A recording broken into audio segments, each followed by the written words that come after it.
Valère, nous sommes en année électorale, hein? Lorsque nous parlons de ce tribalisme et de ces propos haineux, est-ce qu'il faut craindre pour la quiétude de l'élection présidentielle qui aura lieu justement dans environ 8 mois? Mais pourquoi est-ce qu'on va craindre pour cela? Même si les gens se plaignent de certains mots, il est clair que ce sont des mots de la société, de tous les jours, que nous vivons, nous entendons, mais en fait le Camerounais, pour fond, n'est pas concerné par ce que certains revendiquent en politique.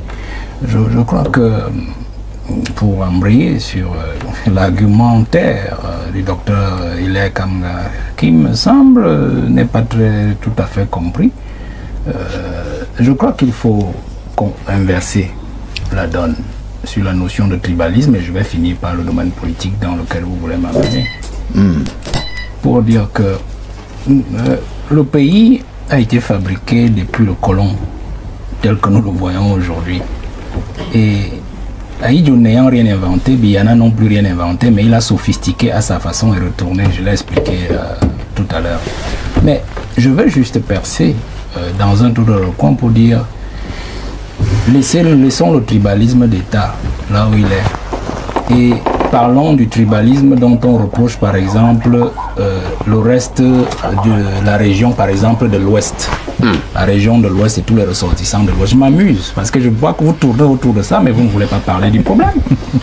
Quel parce problème? que vous voulez parler, enfin, vous voulez qu'on dise que le Bamileke est un tribalisme. Qui a dit ça? Depuis que nous tournons. Ah ben moi je ne fais pas une émission sur le Bamileke. On dit le Bamileke. Non, c'est mon argumentaire, c'est mon temps de parole. Mais pourquoi vous soupçonnez qu'on tourne?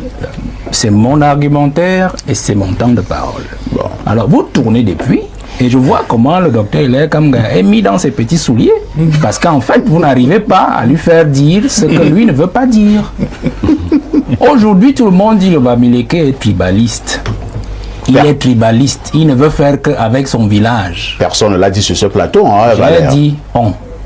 Non, si vous êtes dans on, là, si vous êtes dans on, c'est tant mieux. Qui se sent mauvais se mouche chez vous. Je dis ceci. On dit le Bamileke est tribaliste. Il fait tout chez lui. Bon, d'accord. Mais pourquoi? Si tant est qu'il est comme ça vraiment, comment l'est-il devenu? Parce que vous n'allez pas dire qu'un enfant est un brigand. Mon fils est un bandit de grand chemin. Il vole au quartier, il vole aujourd'hui. D'accord, c'est un voleur. Mais comment est-il devenu un voleur? Ok? Mon propos, c'est là. Je vous ai parlé du laisser-passer. Et d'ailleurs, un de nos téléspectateurs a ajouté un élément. Non, il ne m'a pas recadré. Il a ajouté l'élément du Bassa aussi. Ouais. Parce que je suis resté focalisé sur le Bamileke. C'est-à-dire l'homme de Bafang particulièrement, puisqu'il s'agissait du. Vous voyez? Alors, partez du laisser-passer. Ils se sont sentis frustrés dans l'histoire. Vous comprenez? Le professeur a parlé... C'est vrai quand même que Valère Bessala, je vous repasse la parole. Vraiment, l'émission de ce matin ne pose pas un problème Bamileke. Il faut que ce soit très bien compris. Maintenant, je vous repasse la parole. Le professeur a parlé des capitaines d'industrie. D'accord? Le ministre Kodok, en 1966-1968, je parle sur votre contrôle, professeur, il était ministre de l'économie, quelque chose comme ça d'Ahidjo. Il avait justement, c'était un dossier que le président Ahidjo lui avait confié. Et c'est lui qui est en fait l'instigateur des capitaines d'industrie qui relèvent particulièrement d'une certaine aire géographique, c'est-à-dire de l'Ouest. Parce qu'en fait, il ne faut pas comprendre. Il faut comprendre que Ahidjo avait le souci d'équilibrer l'injustice qui avait été aussi faite à cette région-là du fait du maquis. C'est-à-dire ces gens qui avaient été réduits socialement dans leurs petits souliers comme étant des gens qui ne peuvent pas aller partout dans le Cameroun comme tous les autres Camerounais. Ils avaient besoin de laisser passer. Comme l'Ombassa. Vous comprenez? Donc je veux dire, vous faire comprendre que la logique tribaliste, quand j'ai dit que l'État a été tribalisé, il y avait déjà, je ne vous permets pas, professeur, il y avait déjà. Monsieur Bessa, il y a une ambiguïté fondamentale dans votre propos. Le laisser passer n'indexe pas une communauté. Le laisser passer est un instrument de sécurisation. Non, à cette époque-là, c'était clair. Laissez, monsieur, je te laisse pas passer non, un instrument de sécurisation parce qu'il y avait ce qu'on appelle des zones de sécurité. Je suis désolé. Le problème, c'était les zones de conflit. Je suis désolé. Des communautés. Ça concernait des communautés. Il faut pas pervertir, monsieur. Je suis désolé. Ça, c'était la perversion. Non, mais toi aussi tu fais la perversion. S'il vous plaît. Le laisser-passer n'était pas décidé. C'était bien quali par rapport à l'exemple. C'est faux, monsieur. Je suis désolé. C'est faux. Calmons-nous, s'il vous plaît. Il faut pas Calmons-nous, s'il vous plaît. Calmons-nous. C'est Valère Bossala qui a la parole. S'il vous plaît. Professeur Warangini.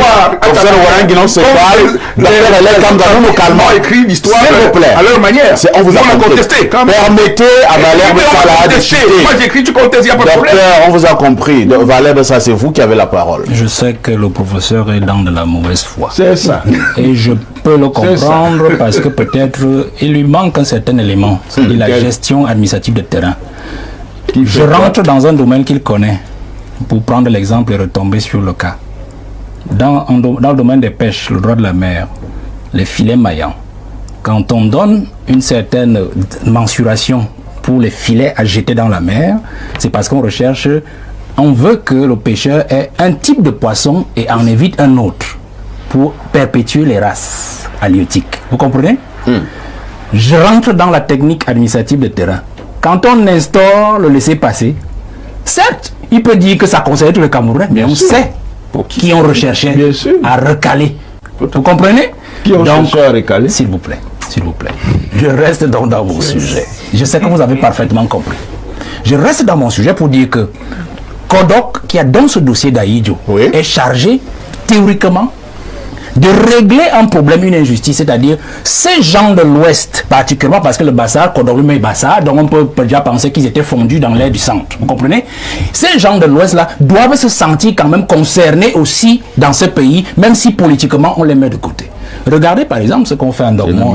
Regardez particulièrement ce qu'on fait en Dormont. Qu'est-ce que vous voulez démontrer, Valère? Que le Bamileke a toujours été exclu du pays? C'est ce que vous voulez démontrer? Je suis en train de démontrer que le tribalisme que vous reprochez à l'homme Bamileke est une réponse à un tribalisme rampant institutionnalisé depuis la colonisation. C'est ce que je suis en train de vous dire. C'est ce que je suis en train de vous dire. Donc je veux que vous compreniez cela aujourd'hui.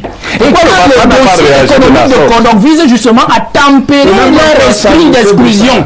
Et si nous allons un peu plus loin, vous vous retrouvez aujourd'hui avec ces gens qui justement revendiquent le pouvoir. Et on veut toujours les ramener à une affaire de... Les Bamileke disent que c'est leur tour. Quand les nordistes disent que c'est leur tour, est-ce qu'ils ne sont pas tribalistes aussi? Vous comprenez? Peut-être qu'ils usent des moyens qu'ils ont reçus, ou du moins des moyens qu'ils ont développés pendant leur exclusion politique. Parce qu'il faut aussi comprendre cette logique. Donc je ne voudrais pas moi je sais que j'ai touché là où ça ne vous a pas plu. Donc je ne vais pas parler longtemps.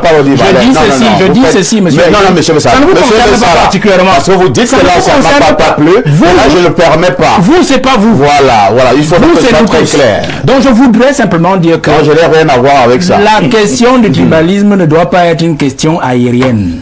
Ne la gardons pas aérienne. Quand on a évoqué le sujet, nous savons ce que nous voulons dire, nous savons là où nous voulons aller. On a compris.